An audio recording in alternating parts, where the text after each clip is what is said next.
سورۃ حامیم السجدہ، اس کا دوسرا نام سورہ فصلت بھی ہے، اور اصل میں جو سورہ سجدہ صرف کہلاتی ہے، جو کہ سورہ احزاب سے متصل قبل تھی، ہم پڑھ چکے ہیں، وہ سورہ، اس کا پورا نام ہے الف لام میم السجدہ، یعنی سجدے والی یہ دو صورتیں ہیں کہ جو حروف مقطعات سے شروع ہوتی ہیں، تو حامیم السجدہ یہ شروع ہو رہی ہے حامیم سے، اور وہ ہے الف لام میم السجدہ، لیکن عام طور پر اس کو صرف سورہ سجدہ کہہ دیا جاتا ہے، لیکن اس کے لیے پھر کیونکہ سجدہ ہی کہیں دونوں کو تو پھر تو بات واضح نہیں ہوگی، تو یہ حامیم السجدہ ہے۔ جیسا کہ میں نے عرض کیا کہ اس کا جو مرکزی مضمون آئے گا وہ ہے دعوت، یعنی ایک شخص خود اس نے توحید پہچان لی، عقیدے میں توحید اس نے اپنے اختیار کر لی، اپنے خیالات کو، نظریات کو باطل توہمات سے، مشرکانہ خیالات سے نکال دیا، توحید سے اس کا باطن منور ہو گیا، اب اس کا پورا وجود بھی اللہ کے سامنے جھک گیا، اس کی بندگی یا تو ہمتن اللہ کا بندہ ہے، اور اگر کسی باطل نظام کے تحت رہ رہا ہے اور پوری زندگی اللہ کی بندگی اس کے لیے ممکن ہی نہیں ہے، تو اس نظام کے خلاف جد و جہد کے اندر وہ اپنی توانائیاں کھپا رہا ہے۔ دو ہی شکلیں ہو سکتی ہیں، یا تو یہ کہ نظام حق جو ہے غالب ہے، تب تو بڑی سہولت ہے،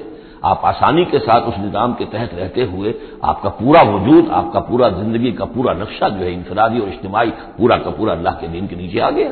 خلافت راشدہ میں کیا شکل تھی؟ یہی تو تھی۔ اب نہیں ہے، باطل غالب ہے، تو اب آپ اللہ کی بندگی کتنی کر سکیں گے؟ 5%، 10%، 15%، اور کتنی کریں گے؟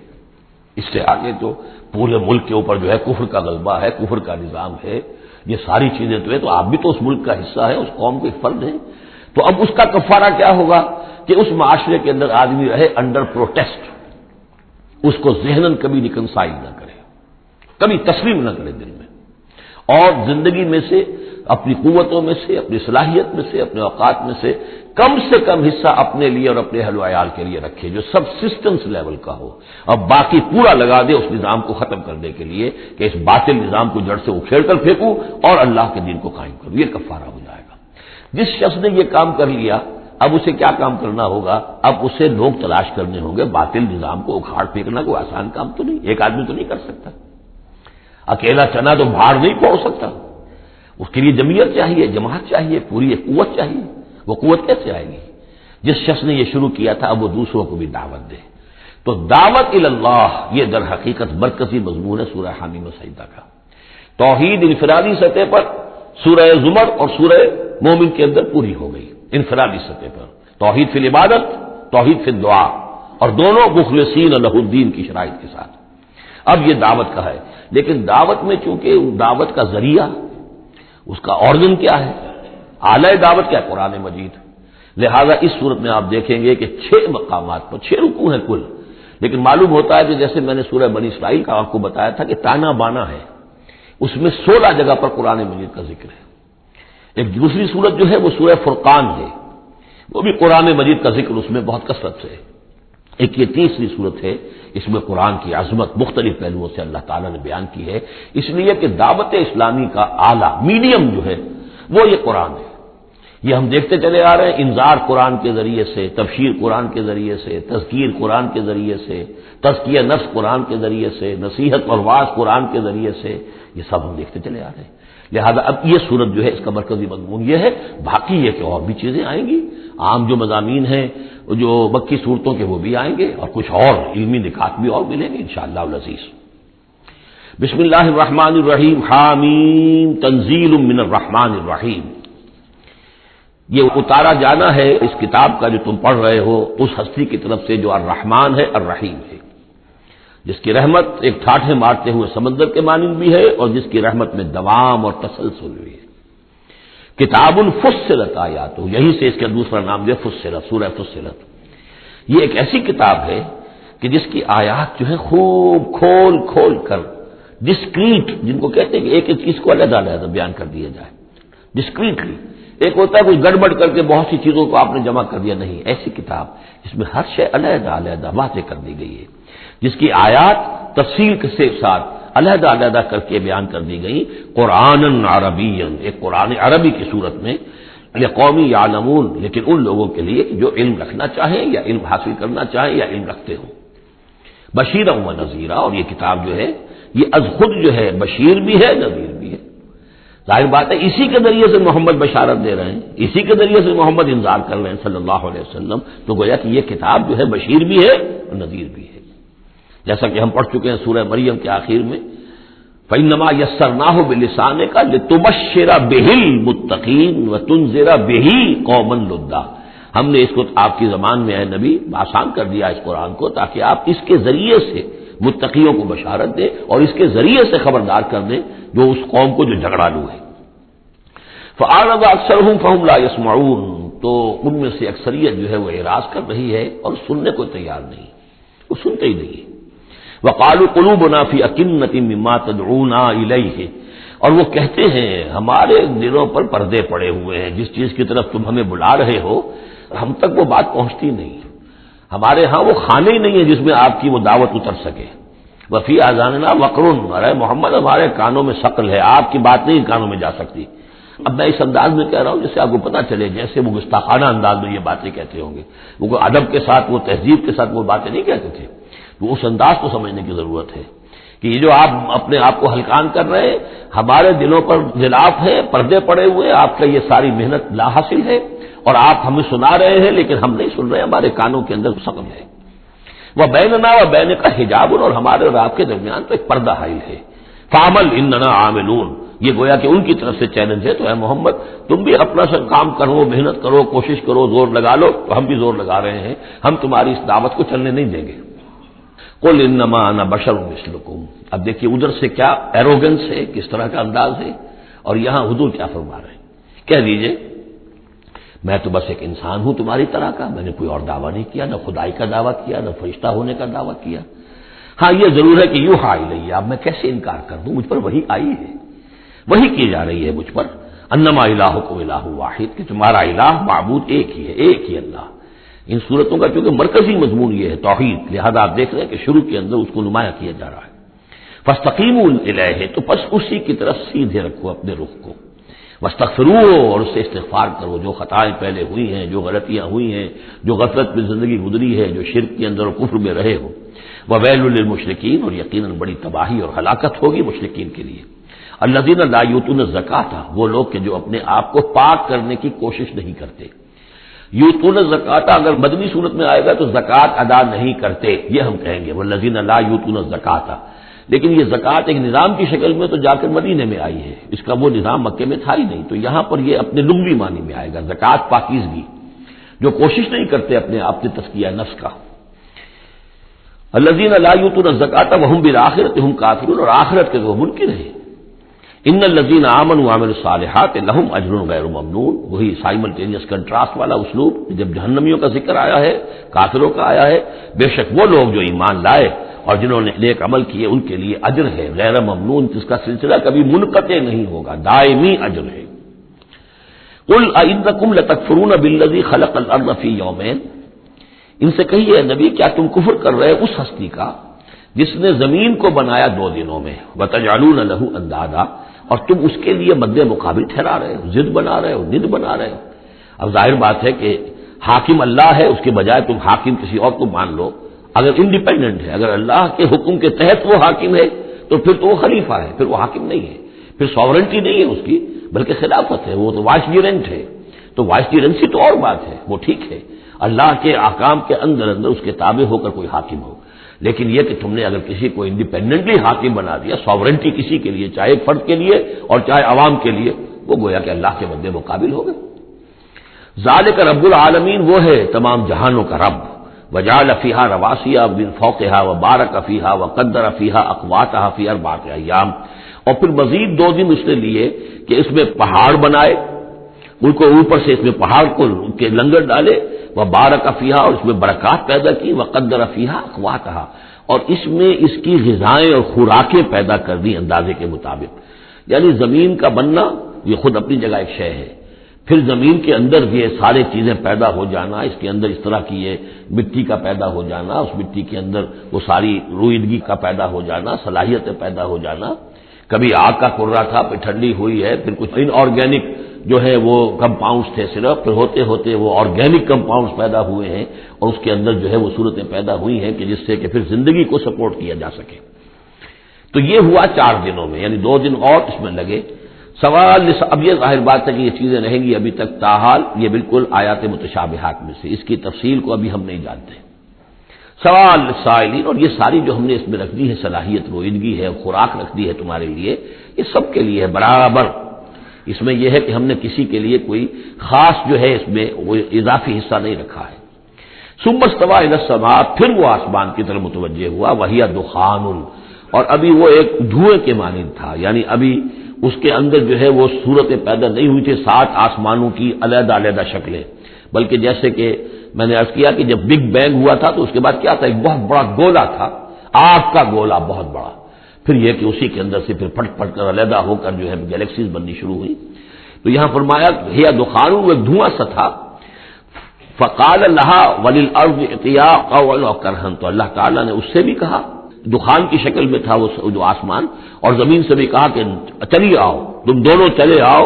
چاہے اپنی خوشی سے، چاہے زبردستی، چاہے جبرن، ہمارا حکم ہے۔ قالتا اتینا طاعین، دونوں نے کہا کہ ہم حاضر ہیں پوری اپنی خوش دلی کے ساتھ، اپنی پوری دلی آمادگی کے ساتھ۔ فقضاهن 7 سماوات فی یومین، پھر ہم نے ان کو 7 آسمانوں کی شکل دی ہے 2 دنوں میں۔ تو یہ جو قرآن میں آیا ہے کہ ہم نے، اور یہ کئی مرتبہ آ چکا، گنتی تو میں نے نہیں کی ہے لیکن کم سے کم میں سمجھتا ہوں 10 مرتبہ تو آ ہی چکا ہوگا اب تک، کہ آسمان اور زمین کو پیدا کیا ہے 6 دنوں میں۔ یہ واحد مقام ہے کہ جہاں پھر اس کا ایک بریک اپ بھی دیا گیا ہے، اور اس میں ایک ترتیب سامنے آ رہی ہے کہ یہ جو سلسلہ پیدا ہوا ہے ہمارا، اس کے اندر زمین کی شکل بننا، پھر یہ 7 آسمان اس کے بعد وجود میں آئے، اور ان کو پھر 2 دنوں کے اندر اللہ تعالیٰ نے یہ شکل دی ہے۔ ابھی ہمیں جیسا کہ میں نے عرض کیا کہ ہم 7 آسمانوں کو ابھی نہیں جانتے، تو یہ 6 دنوں کا جو بریک اپ ہے، یہ ہمارا ایمان ہے کہ کبھی وقت آئے گا کہ سائنس وہاں پہنچ جائے گی کہ معلوم ہوگا کہ صحیح یہی سیکوینس بھی تھا اور یہی ترتیب بھی تھی۔ وَأَوْحَىٰ فِي كُلِّ سَمَاءٍ أَمْرَهَا، اور جب 7 آسمانوں کی شکل دے دی تو اللہ نے ہر آسمان میں وحی کر دیا اس کا حکم، اس کا امر، ہر آسمان میں کیا ہونا ہے یہ اس کے لیے اللہ نے وحی کر دیا۔ وَزَيَّنَّا السَّمَاءَ الدُّنْيَا بِمَصَابِيحَ، اور ہم نے وہ آسمان جو قریب ترین ہے زمین سے اس کو مزین کر دیا چراغوں سے، وحفظاً، اور حفاظت کے لیے، اس لیے کہ وہی سے در حقیقت پھر میزائل جو ہیں داغے جاتے ہیں ان شیاطین جن پر کہ جو کوشش کرتے ہیں ان سے آگے جا کر اور غیب کی خبریں حاصل کرنے کی۔ ذالک تقدیر العزیز العلیم، یہ اس ہستی کا بنایا ہوا اندازہ ہے جو زبردست ہے اور کل علم رکھنے والا ہے۔ فَإِنْ أَعْرَضُوا، پھر اے نبی اگر یہ اعراض کرے، فَقُلْ أَنذَرْتُكُمْ صَاعِقَةً، تم ان سے کہہ دیجیے میں نے تمہیں خبردار کر دیا ہے کوئی بہت سخت عذاب، کوئی بہت بڑی کڑک، مثل صاعقۃ عاد و ثمود، جیسے کہ وہ عذاب آیا تھا قوم عاد پر اور قوم ثمود پر، اس جاءتہم الرسل من بین ایدیہم ومن خلفہم، جبکہ ان کے پاس رسول آتے رہے ان کے سامنے سے بھی ان کے پیچھے سے بھی، کیونکہ اب یہ پوری عرب کو ایک جو علاقہ تصور کر کے عاد اور ثمود ان سب کو لیا جا رہا ہے، تو نبی آئے، پے بپے آئے، رسول آئے۔ اللہ تعبدوا الا اللہ، اور سب نے یہی کہا کہ اللہ کے سوا کسی اور کی بندگی نہ کرو، کسی اور کی پرستش نہ کرو۔ قالوا لو شاء ربنا لانزل ملائکۃ، ہمیشہ انہوں نے یہی کہا، ہر قوم نے یہی کہا اللہ اگر چاہتا واقعی کسی کو بھیجتا تو فرشتے نازل کر دیتا۔ فانما بما ارسلتم به کافرون، تو سن لو کہ جو چیز آپ دے کر بھیجے گئے ہیں اس کا تو ہم انکار کرتے ہیں، یعنی آپ اپنے خیال کے مطابق، اپنے دعوے کے مطابق جو چیز اللہ کی طرف سے دے کر بھیجے گئے ہیں ہم اس کا انکار کرتے ہیں۔ فاما عاد، تو عاد کا کیا حشر ہوا، جہاں تک عاد کا معاملہ تھا، فاستکبروا فی الارض، انہوں نے زمین میں بہت تکبر کیا بغیر الحق، ناحق، وقالوا من اشد منا قوة، اور انہوں نے کہا کون ہم سے بڑھ کر ہے طاقت میں۔ اولم يروا ان اللہ الذی خلقهم هو اشد منهم قوة، کیا انہیں یہ معلوم نہیں تھا، کیا انہوں نے غور نہیں کیا تھا کہ وہ اللہ جس نے انہیں پیدا کیا ہے کیا وہ بھی ان سے بڑھ کر نہیں ہے طاقت میں؟ کوئی اور انہیں قوم نظر نہیں آ رہی تھی اس وقت جو ان سے بڑھ کر ہو طاقت میں، لیکن ایک ہستی تو تھی نا۔ وَكَانُوا بِآيَاتِنَا يَجْحَدُونَ، اور وہ ہماری آیات کا انکار کرتے رہے۔ فَأَرْسَلْنَا عَلَيْهِمْ رِيحًا صَرْصَرًا فِي أَيَّامٍ نَحِسَاتٍ، تو ہم نے ان پر چھوڑ دی ہوا بہت سخت، بڑے زور کی، اور یہ جو مصیبت کے دن تھے، نحوست کے دن تھے، فی ایام نحسات، ان میں 7 لیال و 8 ایام، دوسری جگہ آئے گا یہ جو چلی ہے تیز نہایت باد سرسر، 7 راتیں اور 8 دن مسلسل جل کر چلا ہے۔ لنذیقہم عذاب الخزی، تاکہ ہم انہیں مزہ چکھائیں رسوا کن عذاب کا، پھر حیات دنیا، اس دنیا کی زندگی میں، والعذاب الآخرۃ اخزی وہم لا ینصرون، باقی یہ کہ آخرت کا عذاب کہیں زیادہ رسوا کن ہوگا اور وہاں کوئی ان کی مدد کرنے والا نہیں ہوگا۔ واما سمود فہدیناہ، اسی طرح سمود کو بھی ہم نے تو ان کو ہدایت دی، ہم نے اپنا نبی بھیج دیا، رسول بھیج دیا، انہیں نشانی بھی دکھا دی، فاستحبوا العمى علی الہدی، تو انہوں نے ہدایت کے مقابلے میں اندھاپے کو، اندھے پن کو ہی محبوب رکھا، انہوں نے کوئی اپنی آنکھیں کھولنا پسند نہیں کیا، حقائق کو دیکھنا اور ان سے انکار کیا، فاستحبوا العمى علی الہدی، انہوں نے پسند کیا اور محبت رکھی اندھے ہونے ہی سے، بجائے اس کے کہ وہ ہدایت سے استفادہ کرتے، فاخذتهم الصاعقۃ العذاب، تو انہیں بھی پکڑا عذاب کے کڑک نے، عذاب الہون، وہ بھی بہت ہی ذلت والا عذاب تھا، بما كانوا یکسبون، ان کے اعمال اور کرتوتوں کی پاداش میں، وَنَجَّيْنَا الَّذِينَ آمَنُوا وَكَانُوا يَتَّقُونَ، اور ہم نے نجات دے دی ان کو جو ایمان لائے تھے اور جنہوں نے تقوی کی روش اختیار کی تھی، وَيَوْمَ يُحْشَرُ أَعْدَاءُ اللَّهِ إِلَى النَّارِ فَهُمْ يُوزَعُونَ، اور جس دن یہ اللہ کے دشمن جمع کیے جائیں گے آگ کی طرف تو ان کی جماعتیں بنائی جائیں گی، ان کی گریڈز ہوں گے، ان کی بھی ظاہر بات ہے کہ ان کے سب برابر کے نہیں ہیں، کسی کو سب سے نچلے پاتال میں جانا ہے، کسی کو کسی اور طرح کا عذاب دیا جانا ہے، حتی اذا ما جاؤوها شہد علیہم، تو جب یہ وہاں پہنچیں گے تو ان کے خلاف، دیکھیے شہد علیہم، علیہم علی کے میں نے پہلی کئی مرتبہ کئی دن جو ہے اس کو بار بار آپ کے سامنے رکھا تھا، شہادت علی یہ ہے کسی کے خلاف گواہی دینا، شہادت لہو کسی کے حق میں گواہی دینا، ہمیں کہا گیا کونوا قوامین للہ شہداء بالقسط، اور کونوا قوامین بالقسط شہداء للہ، اللہ کے حق میں گواہی دو، جیسے اقبال نے کہا دے تو بھی محمد کی صداقت کی گواہی، گواہی دو، تو ان کے خلاف گواہی دیں گے سمعہم، ان کے کان، و ابصارہم، اور ان کی آنکھیں، و جلودہم، اور ان کی کھالیں چمڑے، بما کانوا یعملون، جو کچھ کہ وہ کرتے رہے تھے، وقالوا لجلودہم، اور وہ کہیں گے اپنی کھالوں سے، اپنی جلدوں سے، لما شہدتم علینا، تم نے کیوں ہمارے خلاف گواہی دی، قالوا انطقنا اللہ الذی انطق کل شیء، وہ کہیں گی کہ ہمیں بھی آج اس اللہ نے قوت گویائی عطا کر دی جس نے ہر شے کو قوت گویائی عطا کی ہے،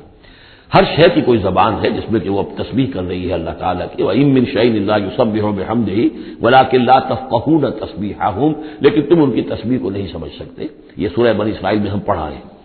تو آج ہمیں بھی اللہ نے زبان دے دی ہے، گوجائی دے دی ہے، قالوا انطقنا اللہ الذی انطق کل شیء وهو خلقکم اول مرہ، اور اس نے تمہیں پیدا کیا پہلی مرتبہ، وإلیہ ترجعون، اور اسی کی طرف تم لوٹا دیے جاؤ گے، وما کنتم تستترون ان یشهد علیکم، اور تمہیں اس کا تو گمان ہی نہیں تھا، اسی لیے اب آدمی جس کے بارے میں اندیشہ ہو کہ یہ مجھے جرم کرتا ہوا نہ دیکھ لے تو اسے کوئی پردہ کرنے کی کوشش کرتا ہے، چھپنے کی کوشش کرتا ہے، اب تم کیسے چھپتے، تمہیں یہ گمان نہیں ہو سکتا تھا کہ ان یشهد علیکم سمعکم، کہ تمہارے اپنے کان، ولا ابصارکم، اور تمہاری اپنی آنکھیں، ولا جلودکم، اور تمہاری اپنی کھالیں جو ہے تمہارے خلاف گواہی دیں گی، ولکن ظننتم ان اللہ لا يعلم كثيرا مما تعملون، بلکہ تمہیں تو گمان یہ ہو گیا تھا بہت سی چیزیں تو اللہ کے علم میں ہی نہیں ہوتی جو ہم کر رہے ہیں۔ اب یہ ایک تو عام جاہل آدمی کا خیال ہو سکتا ہے، میں آپ کو بتا چکا ہوں کہ جو منطقی لوگ ہیں، جو مشائین، جو کہ ارسطو کے پیروکار ہیں، وہ سمجھتے ہیں کہ اللہ تعالیٰ عالم کلیات ہے، عالم جزیات نہیں ہے، جزیات سے اس سے بحث نہیں، اس نے کلیات جو ہے قانون بنائے ہیں، انہی کو وہ جانتا ہے، انا للہ و انا الیہ راجعون۔ وَذَلِكُمْ ظَنُّكُمُ الَّذِي ظَنَنتُم بِرَبِّكُمْ، یہ تھا تمہارا وہ گمان جو تم نے اپنے رب کے بارے میں کیا تھا، ارداکم، اسی ظن نے تمہیں غالب کیا ہے۔ اور واقعہ یہ ہے کہ ہم بھی اگر کوئی خطا کر رہے ہوتے ہیں تو اس وقت فوری طور پر جو ہے ہمارے ذہن پر بھی اس طرح کے، چاہے شعوری طور پر ہم اس کو باقاعدہ یہ الفاظ کے حوالے سے نہ کہتے ہوں یا نہ اپنے دل میں رکھیں، محسوس یہ ہوتا ہے کہ کیا اللہ کو کیا ان چیزوں سے دلچسپی ہوگی، ہم اگر کچھ کر رہے ہیں تو کوئی بات نہیں ہے، یہ بات جو ہے اصل میں معلوم ہو کہ اللہ دیکھ رہا ہے تو پھر تو ظاہر بات ہے کہ وہ غلط حرکت نہیں ہوتی۔ فاصبحتم من الخاسرین، تو پھر تم آج بالکل خسارہ پانے والوں میں ہو گئے، فإن يصبروا فالنار مثوى لهم، تو اب اگر یہ صبر کریں تو آگ ہی ان کا ٹھکانہ ہے، اب تو چاہے کریں نہ کریں، ان يصبروا تو اچھا ہے صبر کرو، باقی یہ کہ اگر یہ وإن يستعتبوا فما لهم من المعتبین، اور اگر یہ چاہیں کہ انہیں کوئی موقع دے دیا جائے کہ معافی مانگ لے اور پھر چھوڑ دیے جائیں تو یہ ہونے والی بات نہیں ہے، وہ معافی تو دنیا میں مانگتے، استغفار کرتے، اپنی اس زندگی میں کرتے، جب تک کہ موت کے آثار شروع نہیں ہوئے تھے توبہ کا دروازہ کھلا تھا، جب تک کہ قیامت کے آثار شروع نہیں ہوئے اس وقت جو لوگ ہوں گے ان کے لیے توبہ کا دروازہ کھلا ہے، لیکن جب انفرادی سطح پر موت کے آثار شروع ہو گئے توبہ کا دروازہ بند، اور اب عالم برزخ میں یا عالم آخرہ میں وہاں توبہ کا کوئی سوال نہیں۔ وَقَيَّضْنَا لَهُمْ قُرَنَاءَ، اور ہم نے ان کے لیے ایسے ساتھی مقرر کر دیے ہیں، فزینوا لہم ما بین ایدیہم، جیسے ہر انسان کے ساتھ اللہ تعالیٰ نے فرشتے بھی رکھے ہوئے جو اس کی حفاظت کرتے ہیں، جیسے فرمایا گیا کہ ہم ان پر حفظہ یرسل علیکم حفظہ، تو جس طریقے سے فرشتے حفاظت کرتے ہیں، یا وہ فرشتے ہیں کہ جو اس کے اعمال لکھ رہے ہیں، کرامن کاتبین یعلمون ما تفعلون، اس کا بھی آخری پارے میں ذکر ہے۔ اسی طرح ہر انسان کے ساتھ ایک شیطان ہے جو اللہ نے اس کے ساتھ لگا دیا، جیسے کہ حدیث میں بھی آیا کہ ہر انسان کے ساتھ ایک شیطان ہے، اور اسی میں وہ بات آئی بڑی حکیمانہ کہ کسی صحابی نے جرأت کر کے پوچھ لیا کہ حضور کیا آپ کے ساتھ بھی ہے؟ تو آپ نے فرمایا ہاں میرے ساتھ بھی ہے، لیکن میں نے اسے مسلمان کر لیا، یعنی اپنا تابع بنا لیا ہے، اور وہ اب مجھے کوئی غضب نہیں پہنچا سکتا، لیکن ہے تو صحیح، شیطان تو ہے۔ اسی طریقے سے یہاں دیکھیے وَقَيَّضْنَا لَهُمْ قُرَنَاءَ فَزَيَّنُوا لَهُم مَّا بَيْنَ أَيْدِيهِمْ، تو ہم نے ان کے لیے مقرر کر دیے ہیں ان کے ساتھ رہنے والے قرین، ان کے ساتھی، فَزَيَّنُوا لَهُم مَّا بَيْنَ أَيْدِيهِمْ، تو وہ ان کو مزین کر دیتے ہیں جو چیزیں ان کے سامنے ہیں، وَمَا خَلْفَهُمْ، اور جو ان کے پیچھے ہیں، وَحَقَّ عَلَيْهِمُ الْقَوْلُ فِي أُمَمٍ قَدْ خَلَتْ، نتیجہ کیا ہوتا ہے کہ وہ چونکہ دنیا مزین ہو گئی، اسی میں وہ کھپ گئے اور اسی میں گم ہو گئے، فحق علیہم القول، تو ان کے اوپر اللہ تعالیٰ کے عذاب کی بات وہ راست آئی، وہ سچی ثابت ہوئی، فی امم قد خلت من قبلہم من الجن والانس، تو وہ انہی امتوں میں، انہی اقوام میں کہ جو ان سے پہلے جنوں اور انسوں کی گزر چکی ہیں، انہی میں شامل ہو گئے، انہم کانوا خاسرین، یقیناً وہ خسارہ پانے والے تھے۔ اب دیکھیے پھر قرآن مجید کا ذکر کس شان سے ہو رہا ہے، وقال الذین کفروا لا تسمعوا لهذا القرآن والغوا فیہ لعلکم تغلبون، یعنی یہ کہ جو بھی حضور کی دعوت تھی، چونکہ اس کا اعلی دعوت قرآن مجید تھا، لہذا جو ان کے مخالفین تھے انہوں نے یہ کہا ایک دوسرے سے کہ دیکھو قرآن مت سنا کرو، یہ کہیں تمہارے کانوں سے اتر کر کیا پتا ہے کہ کہیں اگر ذرا اتر گیا کوئی اس کا قطرہ تمہارے دل کی طرف تو پھر تم چلے جاؤ گے۔ لا تسمعوا لهذا القرآن، اب اس کو سمجھ لیجئے، قرآن مجید کا پڑھنا پڑھانا، سیکھنا سکھانا اور سننا اور سنانا، یہ تو ظاہر بات ہے کہ شیطان کو بہت ہی ناپسند کام ہے، اور یہ اگر کوئی مؤثر ہو رہا ہو، ایک تو یہ ہے کہ آپ قرآن کے نام سے کوئی ٹی وی پروگرام ہے اور کوئی ریڈیو پروگرام ہے، لیکن اس کے اندر لوگوں کی دلچسپی کی کوئی بات نہیں ہے، ان کی عقلی سطح کے اوپر ان سے اپیل کرنے والا مواد نہیں ہے، تو ٹھیک ہے پروگرام کرتے رہیے، لیکن اگر کہیں خدا نہ خواستہ ان کے اعتبار سے کوئی ایسا پروگرام شروع ہو جائے کہ جس سے ذہن کھل رہے ہوں، آنکھیں کھل رہی ہوں، واقعی ان کی سمجھ میں آ رہا ہو کہ قرآن کیا کہہ رہا ہے، قرآن ہم سے کیا چاہتا ہے، تو آپ نے دیکھا کہ کس طریقے سے وہ الہدا کے خلاف جو ہے شور اٹھا اس ملک کے اندر، اور آخر وہ قوتیں شیطانی موجود ہیں اور بڑی مؤثر ہیں، ان کو ہمارے ہاں جو بھی اہمیت حاصل ہے، نتیجہ یہ ہے کہ ہندوستان میں وہ کیبل پر بھی دکھایا جا رہا ہے، کبھی کبھی دوردرشن پہ دکھا دیا جاتا ہے، لیکن پاکستان میں بین ہے، پاکستان کا ٹی وی جو ہے وہ میرا پروگرام نشر نہیں کر سکتا۔ باقی لوگ جو ہیں کوئی مشرق کی بات کر جائے، کوئی مغرب کی بات کر جائے، نہ کوئی تسلسل ہو، یہی وجہ ہے کہ جب میں نے وہ پروگرام رکھا تھا تو میں نے کہا تھا ہر ہفتے پروگرام ہوگا اور اسی ٹائم پر ہوگا تاکہ لوگوں کو معلوم ہو، اور وہ پورا ٹیلی کاسٹ ہوتا تھا پورے نیشنل ہک اپ پر، پورے ملک کے اندر ایک ہی وقت میں،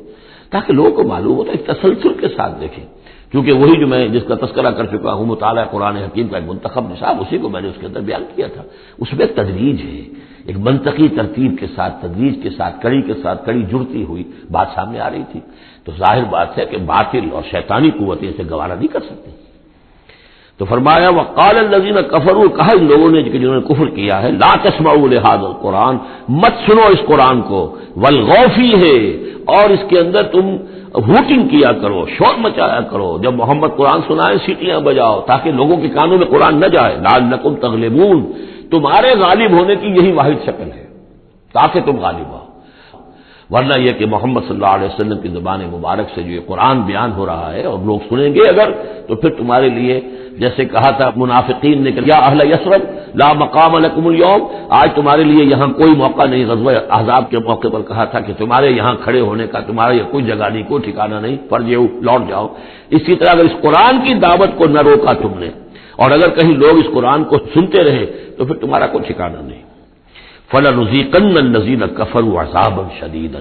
اب دیکھیے اللہ تعالیٰ کا بھی جو غصہ یہاں ظاہر ہو رہا ہے، میرا کلام جو میں نے لوگوں کی ہدایت کے لیے ہدی للناس وبینات من الہدی والفرقان، میری سب سے بڑی نعمت نوع انسانی کے لیے، اس کو اگر یہ روکنا چاہتے ہیں اور نہیں چاہتے کہ لوگوں کے کانوں تک اور ان کے دماغوں تک بات پہنچے،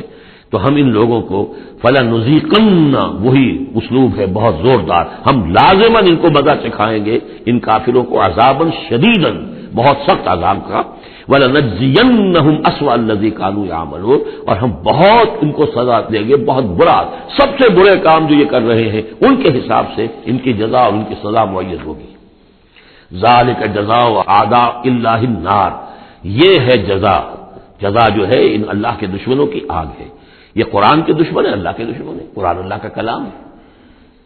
لہم فیہا دار الخلد، اور اس آگ میں ان کے لیے ہے ہمیشہ کا رہنا۔ جزاء بما كانوا بآیاتنا یجحدون، بدلہ ہوگا ان کے لیے اس کا کہ وہ ہماری آیات کا انکار کرتے رہے۔ وقال الذين كفروا ربنا ارنا الذين اضلانا من الجن والانس، اور کہیں گے وہ کافر عوام الناس کی ہوں گی، وہ کہیں گے وابلہ کریں گے، پروردگار ہمیں ذرا ان لوگوں کو دکھا دے جنات اور انسانوں میں سے جنہوں نے ہمیں گمراہ کیا، جو ہمیں روکتے رہے، جو ہمارے راستے میں آڑ بن گئے، جنہوں نے ہماری عقلوں پر پردے ڈال دیے، ذرا ان کو ہمارے سامنے لا، تاکہ نجعلہما تحت اقدامنا، ہم انہیں اپنے قدموں کے نیچے رونے کہ انہوں نے ہمیں اس کتاب سے روکا، انہوں نے ہمیں محمد صلی اللہ علیہ وسلم سے ورغلایا، ان سے ان کے بارے میں طرح طرح کے شکوک و شبہات ہمارے دلوں میں پیدا کیے، اور اس دعوت سے ہمیں ہمارے اور اس دعوت کے مابین آڑ بن گئے، روک بن گئے۔ وقال الذين كفروا ربنا ارنا الذين اضلانا من الجن والانس نجعلهما تحت اقدامنا ليكونا من الاسفلين، تاکہ وہ ہو جائیں سب سے نیچے والے، سب سے گھٹیا۔ ان الذين قالوا ربنا الله، اب یہاں سے جو 7 آیات آ رہی ہیں اس سورہ مبارکہ کی، یہ ہمارے منتخب نصاب کا جس کا ذکر آج بھی ہو گیا ہے، اس کا جو پہلا حصہ ہے اس کا یہ چوتھا درس ہے۔ پہلے حصے میں 4 درس ہیں، اور میں نے عرض کیا تھا آپ کو کہ اس میں دروس جو ہیں وہ جامع ہے۔ سورۃ العصر نجات کے لیے 4 شرطیں بیان کر رہی ہیں، والعصر ان الانسان لفی خسر الا الذین آمنوا وعملوا الصالحات وتواصوا بالحق وتواصوا بالصبر۔ یہ سب سے چھوٹی صورتوں میں سے 3 ہی صورتیں، 3 آیتوں کی، ان میں سے ایک یہ ہے۔ پھر یہی مضمون آیت البر، آیت نمبر 177 سورہ بقرہ۔ پھر یہی مضمون سورہ لقمان کا دوسرا رکوع، حضرت لقمان کی شخصیت کے حوالے سے، اور یہ ہے اس کا کلائمیکس، یہ چوٹی ہے، یعنی یہ کہ ایمان کی چوٹی کیا ہے، اور تواصی بالحق کی چوٹی کیا ہے، اور تواصی بالصبر کی چوٹی کیا ہے۔ چوٹی ہر ایک شے کی کیا ہے، وہ ہے کہ جو یہاں آ رہی ہے، کلائمیکس۔ اور اسی کے عین درمیان میں یہ یوں سمجھیے کہ یہ ہیرا ہے، ایک بہت بڑا ہیرا ہے کہ جو اس ہار کے اندر لٹکا ہوا ہے، یہ 7 آیات کا، اور بالکل درمیان میں وہ آیت آئے گی کہ جو اس سورت کا عمود ہے۔ ان الذین قالوا ربنا اللہ ثم استقاموا، بے شک وہ لوگ جنہوں نے کہا ہمارا رب اللہ ہے پھر اس پر جم گئے۔ یہ استقامت میں قیامت ہے، قیامت مضمر ہے۔ اللہ کو کہہ دینا کہ میں نے اللہ کو مانا آسان ہے، اس پر جم جانا آسان نہیں ہے۔ جم جانے کا مطلب یہ کہ دل بھی ٹھک جائے، توکل بھی اسی پر ہو، اس کی رضا پر انسان راضی رہے، کوئی شکوہ شکایت اس کے کسی فیصلے کے خلاف اپنے دل میں نہ پیدا ہو، اور پھر یہ کہ اللہ تعالیٰ جو حکم دے رہا ہے اس کو بجا لائے انسان تن من دھن کے ساتھ، ان صلاتی و نسکی و محیایا و مماتی للہ رب۔ ٹھکنے کا مطلب تو یہ، اسی کے لیے حضور سے بھی ایک مرتبہ کسی ایک صاحبی نے سوال کیا تھا، حضور میں زیادہ لمبی چوڑی باتیں نہ سمجھ سکتا ہوں نہ یاد رکھ سکتا ہوں، مجھے تو اسلام کی حقیقت اور دین کی حقیقت ایک جملے میں بتا دیجئے کہ اسے میں گرہ سب باندھ دوں۔ آپ نے فرمایا قل آمنت باللہ ثم استقیم، کہو کہ میں اللہ پر ایمان لایا اور پھر جم جاؤ۔ اب جم جانے میں استقامت میں قیامت ہے، جن کا اطمینان ہو کہ میرا رب اللہ ہے۔ اب ان کا دیکھیے مقام کیا ہے، یہ ہے ایمان کی چوٹی، الا الذین آمنوا وعملوا الصالحات۔ ایمان اور عمل صالح کی چوٹی یہ ہے کہ آپ کا دل ٹھک جائے کہ میرا پروردگار، میرا حاجت روا، میرا پالنے والا، میرا مشکل کشا، مجھے مصیبتوں سے نجات دلانے والا، مجھے شفا دینے والا اللہ ہے، اس پر دل مطمئن ہو جائے۔ ان الذین قالوا ربنا اللہ ثم استقاموا تتنزل علیہم الملائکہ، ان پر فرشتوں کا نزول ہوتا ہے۔ اللہ تخافوا کہ ڈرو نہیں، ولا تحزنوا اور غمگین نہ ہو، وابشروا بالجنۃ التي كنتم توعدون، خوشیاں مناؤ اس جنت سے جس کا تم سے وعدہ کیا جاتا رہا۔ اب یہ جو نزول ہے ملائکہ کا، یہ موت کے قریب تو سب کے نزدیک متفق علیہ ہے، لیکن دوران حیات دنیاوی بھی فرشتے آتے ہیں، بدر میں آئے ہیں، ان ثبت الذین آمنوا، اللہ نے فرشتوں کو بھیجا کہ اہل ایمان کو جماؤ، تو یہ اثناء حیات میں بھی۔ وَلَكُمْ فِيهَا مَا تَشْتَهِي أَنفُسُكُمْ نَحْنُ أَوْلِيَاؤُكُمْ فِي الْحَيَاةِ الدُّنْيَا وَالْآخِرَةِ، ہم تمہارے ساتھی ہیں دنیا کی زندگی میں بھی اور آخرت میں بھی۔ اس سے خود ثابت ہو رہا ہے کہ دنیا کی زندگی میں یہ ان کو پیغام دیا جا رہا ہے جاں فضا۔ وَلَكُمْ فِيهَا، اور آخرت میں تو تمہارے لیے ہے وہ سب کچھ مَا تَشْتَهِي أَنفُسُكُمْ، جو کچھ چاہیں گے تمہارے جی نفس. جتنا کچھ ہم نے تمہارے نفس کے اندر تقاضے رکھے ہیں، ہم سے بڑھ کر کون جانتا ہے؟ ہم نے رکھے ہیں نا. اس میں کیا ہے، کیا کچھ خواہشات ہیں، کیا کچھ اس کے اندر کھانے کے لیے کیا کیا چیزوں کی اس کے اندر ایک طلب ہے، اور جو بھی اس کے اندر طلب ہے ہم نے بنائی ہے، ہم جانتے ہیں، اور ان کی کامل تسکین کا سامان ہم فراہم کر دیں گے. وَلَكُمْ فِيهَا مَا تَشْتَهِي أَنفُسُكُمْ، جو چاہیں گے تمہارے جی. وَلَكُمْ فِيهَا مَا تَدَّعُونَ، مزید بڑا جو تم مانگو گے. اب یہ مانگنے کا معاملہ جو ہے یہ ہر شخص کا علیحدہ ہوگا، اپنے ہر شخص کی ذہنی سطح ہوتی ہے. بچہ کیا مانگے گا، ایک دیہاتی کیا مانگ لے گا، ایک حکیم اور ایک فلسفی کیا مانگے گا، ہر ایک کی بات جو ہے. لیکن جو مانگو گے، جو کچھ تمہارے جی کے اندر تقاضے ہیں وہ تو ان کے تو پورا سامان ہم نے وہاں پہلے فراہم کر دیا. لَكُمْ فِيهَا مَا تَشْتَهِي أَنفُسُكُمْ وَلَكُمْ فِيهَا مَا تَدَّعُونَ، اپنی اپنی ذہنی سطح کے مطابق، لیول آف کانشیسنس کے مطابق جو مانگو گے وہ بھی حاضر کر دیا جائے گا. اور یہ سب مل کر بھی نزلا من غفور الرحیم، یہ ابتدائی مہمان نوازی ہوگی اس غفور اور رحیم کی طرف سے. اصل ضیافت تو وہ ہے ما لا عین رات ولا اذن سمعت وما خطر علی قلب بشر، جو ہم پڑھ چکے سورہ سجدہ میں بھی. فلا تعلم نفس ما اخفی لهم من قرۃ اعین، کوئی جان نہیں جانتی اس کے لیے ہم نے کیا کیا آنکھوں کی ٹھنڈک کا سامان رکھا ہوا ہے. اب آ گئی وہ جو اس کا عمود ہے، ومن احسن قولا، جو شخص اس مقام پر پہنچ گیا اب اس کی زندگی کے اندر ایک ہی دھن رہ جائے گی، مال حاصل کر لو، معاذ اللہ، دنیاوی اقتدار اور حکومت کیا کرنا ہے اس کا، آنی جانی شے ہے، آج ہے کل نہیں. اور اس سے اللہ کیا مسئولیت بڑھتی ہے، ذمہ داری بڑھ جائے گی، حساب سخت ہو جائے گا. ہاں کرنے کا کام صرف ایک ہے، جتنے انسانوں کو ہدایت کے راستے پر لا سکو. یہ گین ہے، یہ نفع ہے، یہ تمہاری کمائی ہے. دعوت الی اللہ، ومن احسن قولا ممن دعا الی اللہ وعمل صالحا وقال اننی من المسلمین. اس شخص سے بہتر بات اور کس کی ہوگی جو بلائے اللہ کی طرف اور نیک عمل کرے. نیک عمل وہاں بھی آ چکا ہے، استقامت میں بھی اور یہاں علیحدہ بھی. اور یہاں اس لیے علیحدہ لائے کہ دعوت مؤثر نہیں ہوگی اگر تمہارا اپنا عمل درست نہیں ہے. دعوت ضائع ہو جائے گی. دعوت کو بھی بدنام کرو گے اگر تمہارا اپنا عمل اس دعوت کے مطابق نہیں ہے. ومن احسن قولا ممن دعا الى الله وعمل صالحا وقال اننی من المسلمین ولا تستوی الحسنۃ ولا السیئۃ. اور دیکھو اچھائی اور برائی برابر تو نہیں ہوتے نا، کون کہے گا کہ برابر ہوتے ہیں؟ تو ایسی شے جو مصدق مصرف کے نبی اس سے بات شروع کی، دلیل کیا دے دیا، کیا چیز قائم کی ہے؟ ادفع باللتی ہی احسن، تم مدافعت کرو بہترین طریقے پر. وہ تمہیں گالیاں دے تم دعائیں دو. آخر کٹھور دل انسان کا بھی دل کبھی پسیج جاتا ہے کہ میں اس کے ساتھ کیا کرتا رہا ہوں اور یہ میرے ساتھ کیا کر رہا ہے. وہ تم پر پتھراؤ کرے تم پھول پیش کرو. اس کو نوٹ کر لیجیے اچھی طرح، اگلی صورت میں اس تصویر کا دوسرا رخ بھی آئے گا. یہ ایک رخ ہے جو یہاں آ رہا ہے، اقامت دین کی جدوجہد میں دوسرا رخ بھی آئے گا. لیکن یہاں دعوت کے مرحلے پر تو واقعتاً بدھ مت کے بھکشو بن جاؤ، نہایت بے ضرر انسان، کسی کو تکلیف نہ پہنچے. جیسے حضرت مسیح نے فرمایا ہے علیہ الصلوۃ والسلام کہ تم سانپ کے مانند ہوشیار اور چوکنے لیکن فاختہ کے مانند بے ضرر بنو. فاختہ کسی ضرر تو نہیں پہنچا سکتی نا، تم ایسے بے ضرر رہو کہ جیسے فاختہ، لیکن ایسے بھی نہ ہو کہ کوئی تمہیں ضرر دے جائے. سانپ جیسے چوکنا رہتا ہے ایسے بھی نہ، بدھو نہ ہو تم سمجھدار تو ہو کہ تمہیں دوسرے جو ہے وہ ضرر نہ پہنچا سکیں. سانپ کے مانند ہوشیار لیکن فاختہ کے مانند بے ضرر بنو. تو واقعتاً دعوت کے مقام پر تو یہ کرنا پڑتا ہے. دعائیں دیجیے انہیں، ان کے لیے دعائیں رات کو کھڑے ہو کر کیجیے. ابو جہل کے لیے اور حضرت عمر کے لیے دعا کی، اب حضور نے کہ نہیں کی.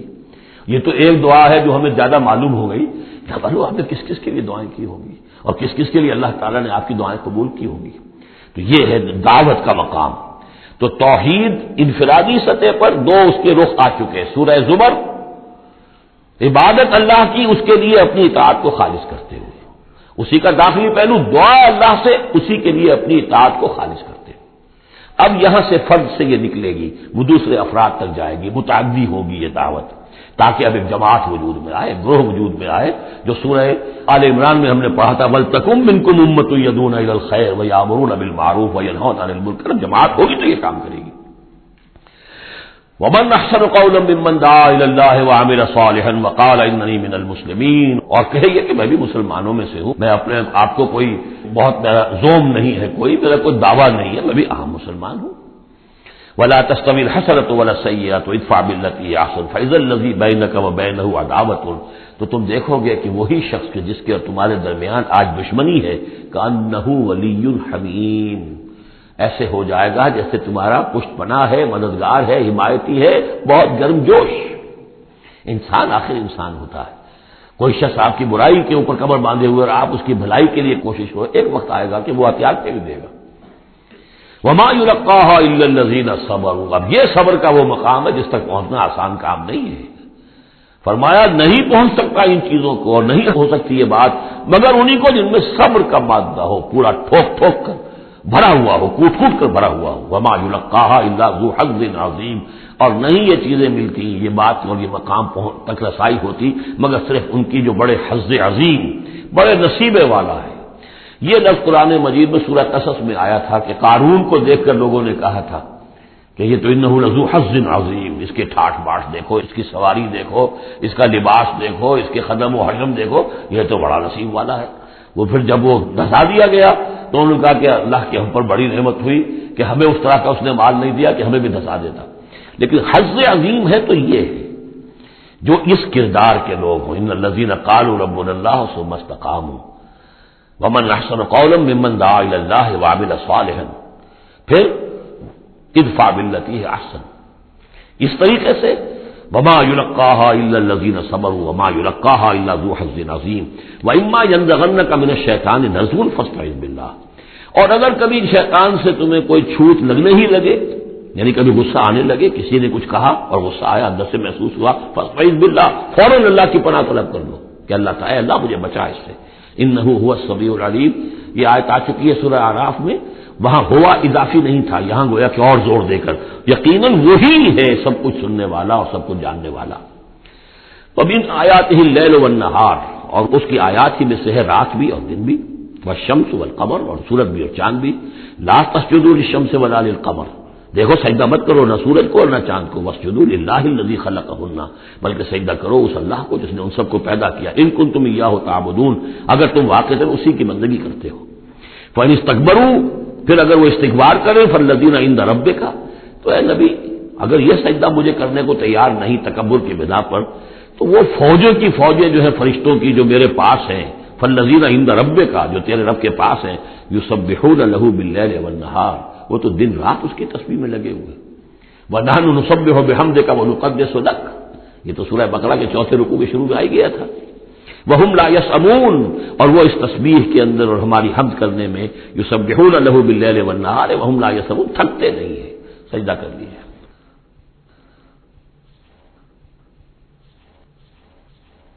وَمِنْ آیَاتِهِ أَنَّكَ تَرَى الْأَرْضَ خَاشِعَةً، اور اس کی نشانیوں میں سے یہ بھی ہے کہ تم زمین کو دیکھتے ہو کہ دبی پڑی ہوئی ہے، جب اس کے اندر کوئی روئیدگی نہیں، کوئی گھاس تک بھی نہیں ہے تو زمین تو نیچے بیٹھی ہوئی ہے۔ فَإِذَا أَنزَلْنَا عَلَيْهَا الْمَاءَ اهْتَزَّتْ وَرَبَتْ، جب ہم اس پر پانی برسا دیتے ہیں تو دیکھتے ہو کہ اس میں حرکت پیدا ہو جاتی ہے، تازہ ہو گئی اور ربت اوپر کو ابھری، گویا کہ زمین ہی میں سے وہ نکل رہی ہے نا گھاس، گویا کہ زمین ابھر رہی ہے اوپر۔ ان الذی احیاها لمحیی الموتى، یقیناً وہ جو جس نے اس زمین کو زندہ کیا ہے وہی مردوں کو زندہ کرے گا۔ انہ علی کل شیء قدیر، یقیناً وہ ہر چیز پر قادر ہے۔ ان الذین یلحدون فی آیاتنا لا یخفون علینا، جو لوگ ہماری آیات میں کجیاں پیدا کرتے ہیں، ٹیڑھ پڑتے ہیں، وہ ہم سے چھپے ہوئے نہیں ہیں۔ افمن یلقی فی النار، تو کیا بھلا وہ شخص کہ جو آگ میں جھونک دیا جائے، خیر ام من یاتی آمنا یوم القیامہ، یا وہ بہتر ہوگا یا وہ کہ جو قیامت کے دن آئے گا پورے امن میں۔ اعملوا ما شئتم، اور ان سے کہا جائے گا کیے جاؤ جو تم کرنا چاہتے ہو، یعنی جو کہ انہوں نے کہا تھا کہ اے نبی جو آپ کو کرنا ہے کر دیجئے، ہم بھی اپنا سا زور لگائیں گے، آپ کی دعوت کو کامیاب نہیں ہونے دیں گے، یہ اس کا جواب ہے۔ اعملوا ما شئتم، کرو جو کچھ تمہیں کرنا ہے، انہ بما تعملون بصیر، جو کچھ تم کر رہے ہو اللہ اسے دیکھ رہا ہے۔ ان الذین کفروا بالذکر لما جاءہم، یقیناً وہ لوگ جنہوں نے اس الذکر کا، یہاں پھر نوٹ کر لیجئے قرآن کا ذکر آ رہا ہے تیسری مرتبہ، الذکر ہے، یاد دہانی ہے، یہ تو تمہاری فطرت کے اندر مخفی جو گواہی ہے اسی کو اجاگر کر کے تمہارے سامنے لا رہی ہے۔ اللہ کی معرفت، اللہ کی محبت تمہاری روح میں ہے، دبی ہوئی ہے، تمہارے ظہور کے پردے پڑ گئے ہیں، تمہاری عدم توجہی کی ہے جس کی وجہ سے کہ تم اپنے آپ کو بھول گئے ہو. ولا تکونوا کالذین نسوا اللہ فانساہم انفسہم، ورنہ یہ کہ اب یہ قرآن ہم نے اتار کیا ہے تاکہ یہ ذکر ہے جو ان کے پاس آیا ہے. ان الذین کفروا بالذکر لما جاءہم، یہاں پھر آگے محذوف ہے کہ ان کی شامت آئی ہوئی ہے. وَإِنَّهُ لَكِتَابٌ عَزِیزٌ، نوٹ کر لو یہ بڑی زبردست کتاب ہے، بڑی طاقتور کتاب ہے. لا یاتیہ الباطل من بین یدیہ ولا من خلفہ، باطل اس پر حملہ آور ہو ہی نہیں سکتا، نہ اس کے سامنے سے نہ پیچھے سے. اس کی میں مثالیں آپ کو دیتا آیا ہوں کہ کس طرح یہ اپنی حفاظت کرتی ہے کہ کہیں اس کے اندر کجی پیدا نہ کی جا سکے. تنزیل من حکیم حمید، یہ تو اس کا اتارا جانا ہے ایک حکیم اور حمید ہستی کی طرف سے. ما یقال لک الا ما قد قیل للرسل من قبل، اے نبی جو کچھ نہیں کہا گیا آپ کے لیے مگر وہی کچھ جو آپ سے پہلے بھی رسولوں کے لیے کہا گیا. ان ربک لذو مغفرۃ وذو عقاب علیم، یقیناً آپ کا رب جو ہے مغفرت والا بھی ہے اور بہت سخت سزا دینے والا بھی ہے، دردناک سزا دینے والا بھی ہے. وَلَوْ جَعَلْنَاهُ قُرْآنًا عَجَمِيًّا، تب پانچویں مرتبہ ذکر ہو رہا ہے، اگر ہم نے اس قرآن کو عجمی بنایا ہوتا، اوپری زبان میں، عجمی زبان میں، لَقَالُوا لَوْلَا فُصِّلَتْ آیَاتُهُ، تو یہ کہتے کہ اس کی آیات واضح کیوں نہیں کی گئی. اعجمی و عربی، کیا کتاب عجمی زبان میں اور قوم ہے عربی. قُلْ هُوَ لِلَّذِينَ آمَنُوا هُدًى وَشِفَاءٌ، کہہ دیجئے کہ یہ قرآن عربی جو ہم نے نازل کیا ہے یہ ان لوگوں پر جو ایمان لائیں ان کے حق میں ہدایت بھی ہے، شفا بھی ہے. وَالَّذِينَ لَا يُؤْمِنُونَ فِي آذَانِهِمْ وَقْرٌ، اور واقعتاً جو لوگ ایمان نہیں لاتے ان کے کانوں میں بوجھ ہے، ثقل ہے. وَهُوَ عَلَيْهِمْ عَمًى، اور یہ قرآن ان پر اندھاپا بن چکا ہے، یعنی قرآن جو ہے اس کی حقیقت کو یہ نہیں دیکھ پا رہے. اولئک ینادون من مکان بعید، انہیں تو ایسے لگ رہا ہے جیسے کہیں دور سے کوئی انہیں پکار رہا ہے، اس کی بات جو ہے انہیں عجیب سی لگتی ہے. وَلَقَدْ آتَيْنَا مُوسَى الْكِتَابَ فَاخْتُلِفَ فِيهِ، اور ہم نے موسیٰ کو بھی کتاب دی تھی تو اس میں اختلاف کیا گیا. وَلَوْلَا كَلِمَةٌ سَبَقَتْ مِن رَّبِّكَ لَقُضِيَ بَيْنَهُمْ، اور اگر تیرے رب کی طرف سے ایک بات پہلے سے طے نہ ہو چکی ہوتی تو ان کے مابین فیصلہ کر دیا جاتا. اس کے لیے کہ ہر شے کے لیے ایک وقت معین ہے، ایک اجل معین ہے.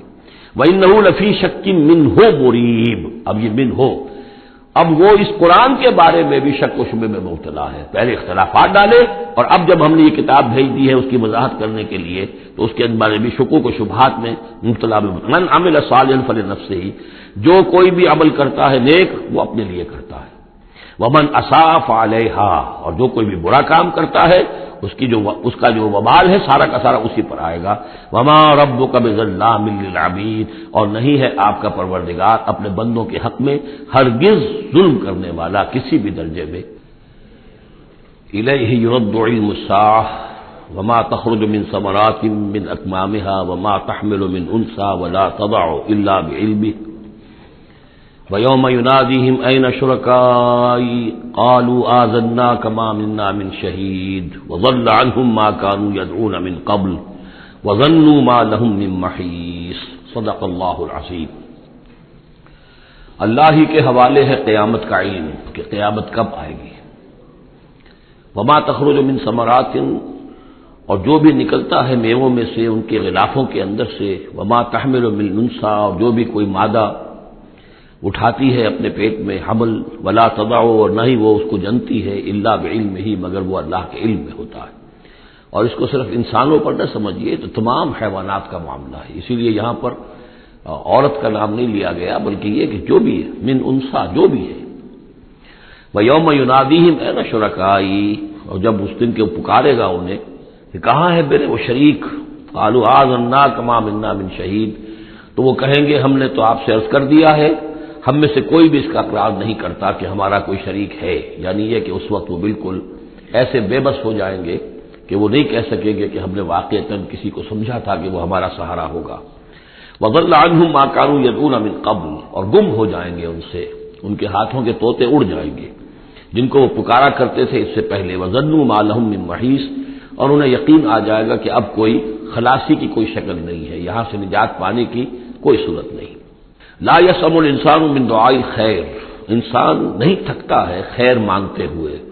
اگر اس کے پاس دولت ہے اور مانگے گا، اور نعمتیں ہیں اور مانگے گا. وَإِن مَسَّهُ الشَّرُّ،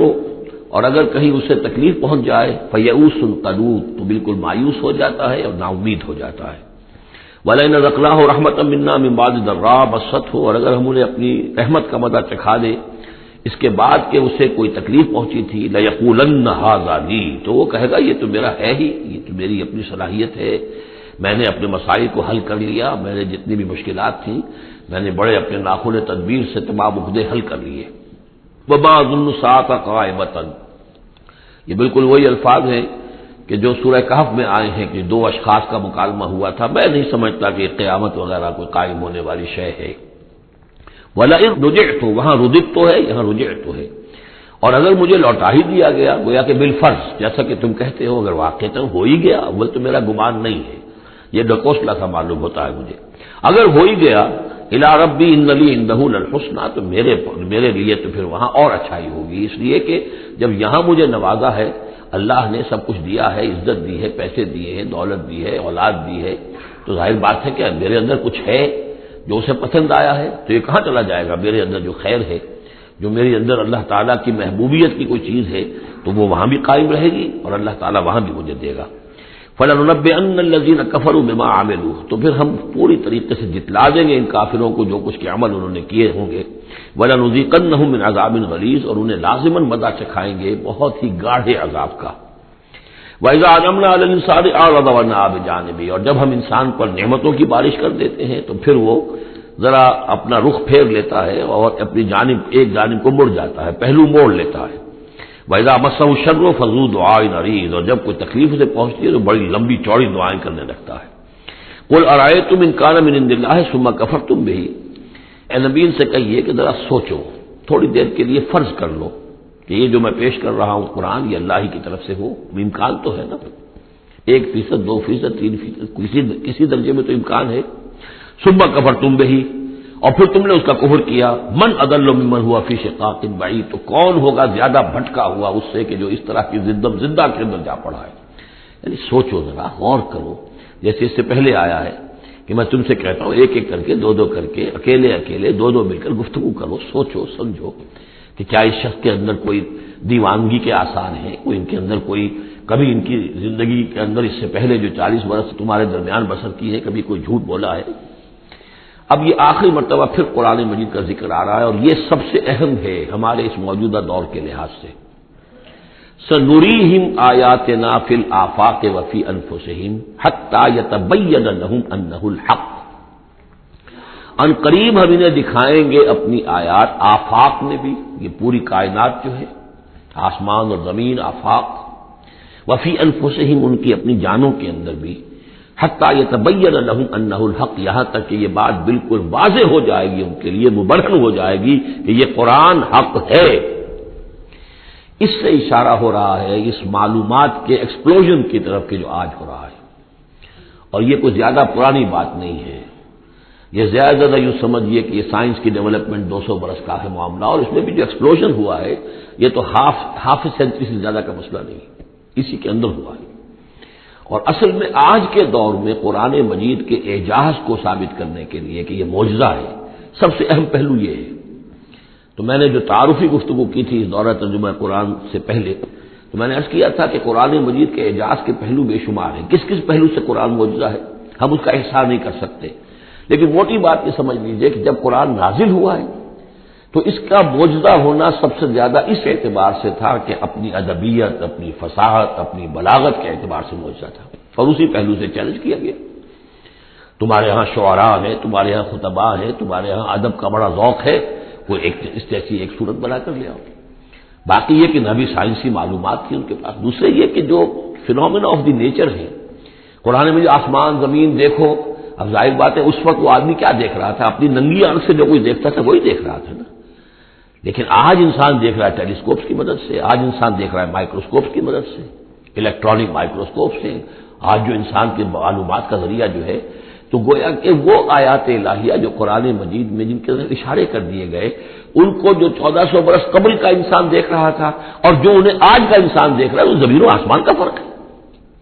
اور ہوتے ہوتے یہ ثابت ہوتا چلا جا رہا ہے کہ جو کچھ قرآن مجید نے کہا تھا وہی حق ہے۔ اس میں اگرچہ ابھی کچھ حصے رہ گئے ہیں لیکن بہت سے پہلو ہیں جو واضح ہو رہے ہیں، اور روزانہ کوئی شکل ایسی آتی ہے کہ جس سے کہ ان سائنسی حقائق سے قرآن مجید کا حق ہونا ثابت ہوتا ہے۔ لہذا آج کے دور میں اس کام کو بہت اہمیت حاصل ہے کہ اس کے لیے محنت کی جائے، کوشش کی جائے۔ اب اتفاق کی بات ہے کہ یہ کام کیا بھی ہمارے ہاں، تو بہرحال جو سب سے بڑی نمایاں کتاب ہے وہ ایک فرینچ سرجن نے کیا، وہ ایمان لے آئے، مورس بکائی۔ لیکن یہ کہ کسی مسلمان کو یہ توفیق نہیں ہوئی کہ وہ مطالعہ کرتا ان سائنسز کا اور ان کے حوالے سے پھر وہ کمپیریٹو اسٹڈی کرتا بائبل اور قرآن کے مابین، اور پھر دعوے کے ساتھ کہہ سکتا کہ سائنسی جو بھی انکشافات آج تک ہوئے ہیں قرآن کا ایک حرف بھی غلط ثابت نہیں ہوا۔ ہاں، قرآن مجید کے ان الفاظ سے جو معنی پہلے سمجھے گئے تھے جبکہ معلومات کا دائرہ محدود تھا وہ غلط ہو سکتے ہیں، لیکن قرآن کا لفظ غلط ثابت نہیں ہوا۔ آج قرآن کا وہ لفظ زیادہ اجاگر ہو کر، روشن ہو کر، جیسا کہ میں نے آپ سے عرض کیا علقہ، اب علقہ کہاں سے لے آئے؟ اب یہ علقہ فائدہ، فؤاد، فائدہ اس سے ہے، تو یہ چیزیں اب اور زیادہ واضح ہوتی جا رہی ہیں۔ یا کہ تمام اجرام سماویہ کا کل فی فلک یسبحون، جتنا آج معلوم ہے یہ پہلے تو معلوم نہیں تھا۔ کئی دور آئے ہیں، پہلے انسان سمجھتا تھا زمین ساکن ہے سورج چلتا ہے، پھر سوچا کہ نہیں یہ تو سورج ساکن ہے زمین چلتی ہے۔ آج ہمیں معلوم ہے کوئی شے ہے ہی نہیں، سکون محال ہے قدرت کے کارخانے میں، کچھ ذرہ بھی جو ہے اندر جو ایک ایٹم ہے وہاں بھی حرکت ہے، وہ نیوٹرونز جو ہے وہ کس طریقے سے چکر لگا رہے ہیں بےتابانہ، حرکت ہی حرکت ہے۔ تو اس اعتبار سے قرآن مجید جدید سائنسی اکتشافات کے ذریعے سے جس طریقے سے اس کے حقائق مبرہن ہو رہے ہیں اس پر زیادہ توجہ کی ضرورت، البتہ اس میں تکلف کرنا اور زبردستی کرنا نہیں۔ جہاں وہ بات ابھی واضح نہیں ہے صاف مان لو،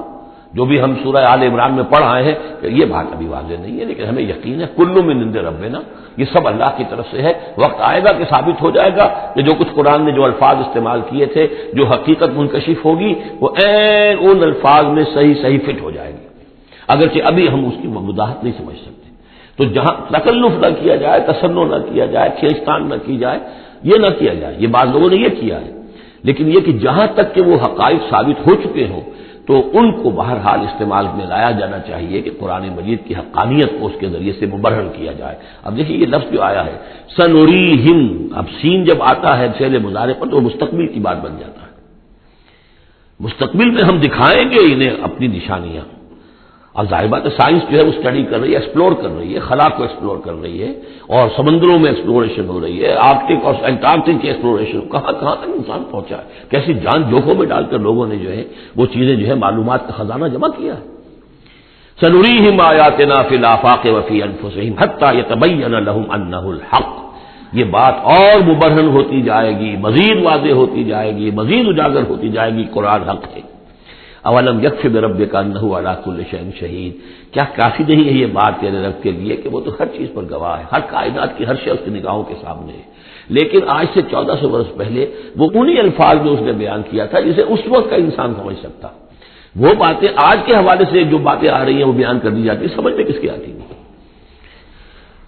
الا انہم فی مریۃ من لقاء ربہم، آگاہ ہو جا یہ لوگ اپنے رب سے ملاقات کے بارے میں دھوکے میں پڑے ہوئے، شکوک و شبہات میں پڑے ہوئے۔ الا انہ بکل شیء محیط، آگاہ ہو جا وہ ہر چیز پر محیط ہے، ہر چیز کا احاطہ کیے ہوئے ہے۔ بارک اللہ لی ولکم فی القرآن العظیم ونفعنی وإیاکم بالآیات والذکر الحکیم۔